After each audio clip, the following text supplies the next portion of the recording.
Hi, my name is Adrian and I am the creator of Hizoria. In this video I'll be covering the origins of Hizoria, how it came to be, its features and mechanics, and how it all came together to eventually become the Hizoria that it is today.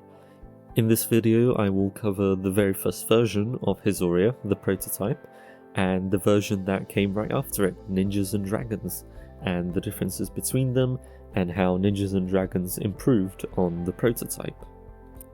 Since this is part 2 of the previous devlog, I won't be recovering any of the core mechanics or features that were already explained in the last video. Instead, I'll be continuing directly from where that version left off and focusing on the new additions, changes, improvements, and eventually how it became Ninjas and Dragons. The next iteration of Hizoria was Ninjas and Dragons, which I consider to be version 1 of the game. Most of the core features and functionality remain the same as the original prototype, with a few key changes and improvements. Like the prototype, this version still relied heavily on paper tiles and Lego, something that both inspired and limited the way I designed the game. Working within those limitations forced me to get creative, but it also meant certain ideas simply weren't practical to implement at the time. A mechanic I removed entirely were the action tokens, since they didn't really add much to the gameplay and were rarely used. Instead, I focused on expanding the systems that worked and introducing entirely new features that gave the game more depth, progression, and identity. One of the biggest additions to Ninjas and Dragons was the Blood Village, a new starting location for players when they begin a campaign. The Blood Village allowed players to buy weapons, potions, store money in a bank, get quests to complete throughout the dungeon, or even get power-ups to improve their characters. The village consisted of 5 buildings, each with its own unique purpose: the armory, the potion stand, the bank, the missions board, and the temple. The armory allowed players to buy chests. For a certain price, the higher rarity the chest, the higher the price, allowing players to get a random weapon.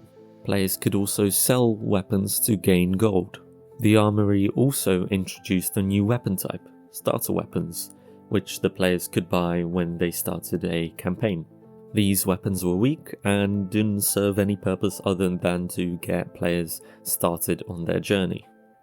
One thing you may have noticed is that in the armory, instead of saying the rarity of the chest, so uncommon, common, so on up to mythic, instead it uses a colour.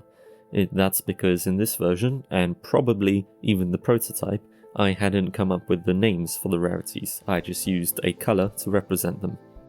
The potion stand held a small variety of potions which could help players on their journey throughout the dungeon.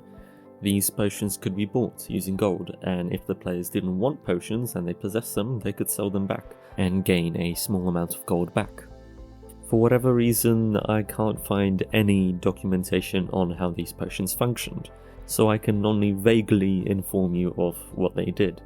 The light and strong healing potion would, provide various amounts of health to the player when drank. The soul potion would grant the player a singular soul so they can level up faster. The flame, ice, and poison potions would grant the player extra amounts of elemental damage. The flame potion would, for example, add 3 flame damage to your next couple of attacks, and the same for ice and poison. The bank allowed players to store up to 40 gold, and when they would return from a completed dungeon, there would be a certain percentage increase of the gold.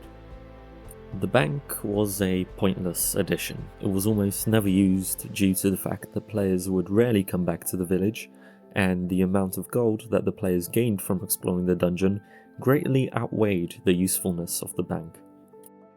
The mission board allowed players to get a mission, later renamed to quests, which they would be able to complete throughout the dungeon, and when they returned from the dungeon, there would be a specific reward. There were 3 difficulties of missions: easy, medium, and hard, and players could also choose to replace a mission if they felt they couldn't complete it for a small cost. These missions could be anything from kill 5 enemies or kill 3 specific types of enemies, open this many chests, or maybe even just level up, and the rewards would be anything along the line of gold or chests. The temple allowed players to buy a power-up for 500 gold. These power-ups would include extra armor, extra health, extra damage with specific types of weapons, or even resistance to attacks from specific enemies. What you may have noticed is that almost all of these locations require the player to use gold, which is a brand new addition to Ninjas and Dragons. The players start a campaign with a certain amount of gold, so that they can get started by buying some weapons or potions, and then throughout the dungeon, while they explore, when they kill enemies or loot chests, there is a chance they'll find gold inside. The next big addition was to characters. Each character, instead of having a single skill path, now had a unique skill tree shown on their character card. At the bottom of the card was the character's name, showing which skill tree belonged to which character. A brand new addition for this version was that when a player would kill a monster, the monster would drop a soul. When the player collected 4 souls, they could exchange them for 1 skill tree point. That skill point would then be used to upgrade the player's character through their skill tree.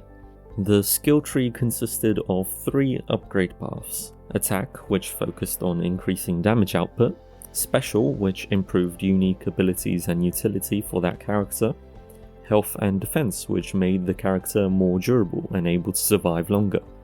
Players weren't locked into a single path. They could invest points into multiple branches at the same time, mixing upgrades however they wanted. This allowed for a slightly wider range of customizability than the original characters. Although all these improvements were big, drastic, and major foundational pieces for the future of Hizoria, I believe that the biggest and most important was the introduction of an actual dungeon story.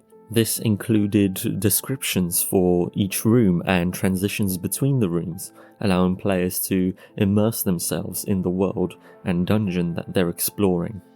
This was also how I first started writing lore, and how it eventually escalated into the entire world of Hizoria.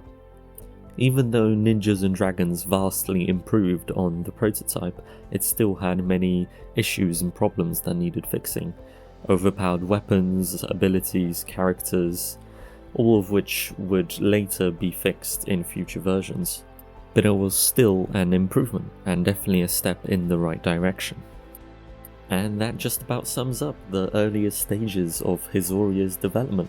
Looking back at these first versions, the original prototype and Ninjas and Dragons, it's honestly a little surreal to see how much has changed. What started as a simple idea inspired by board games, built out to coloured paper and Lego, slowly grew into something much bigger than I ever expected. These early versions were messy. They were chaotic, unbalanced, and often held together by pure imagination and whatever materials I had lying around at the time. But they were also incredibly important.